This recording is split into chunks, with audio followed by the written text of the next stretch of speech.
अहिल्यानगर जिल्ह्यातील पारनेर तालुक्यात पोलिसांची आतापर्यंतची सर्वात मोठी अवैध गावठी दारू विरोधी कारवाई यशस्वीपणे ग्रामीणचे उपविभागीय पोलीस अधिकारी श्री शिरीष वमणे यांच्या नेतृत्वाखालील पथकानं आणि पारनेर पोलीस स्टेशनच्या संयुक्त कारवाईत निघोज येथील पठारवाडी शिवारात कुकडी कॅनॉललगत सुरू असलेल्या अवैध गावठी दारूच्या भट्ट्या उद्ध्वस्त करण्यात आल्या।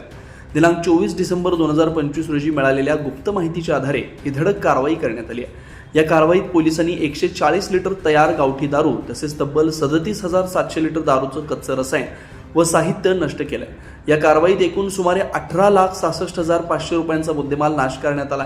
ही कारवाई परिसरात चर्चेचा विषय ठरली आहे। या प्रकरणी पारनेर पोलीस स्टेशनचे पोलीस कॉन्स्टेबल प्रकाश बोबडे यांनी दिलेल्या फिर्यादीवरून आदिनाथ मच्छिंद्र पठारे राहणार पठारवाडी निघोज तालुका पारनेर जिल्हा अहिल्यानगर याच्या विरुद्ध भारतीय न्याय संहिता कलम 123 274 तसेच महाराष्ट्र दारूबंदी कायदा कलम 65 फ क ड ई अन्वये गुन्हा दाखल करण्यात आला।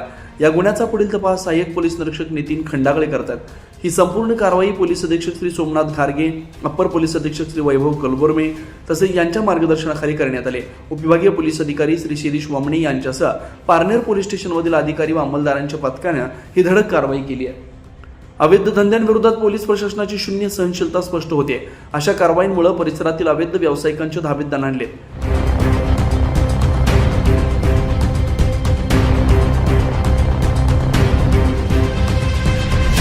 24 लाईव्ह महाराष्ट्र न्यूजसाठी भाऊसाहेब गामणे, अहिल्यानगर, पारनेर।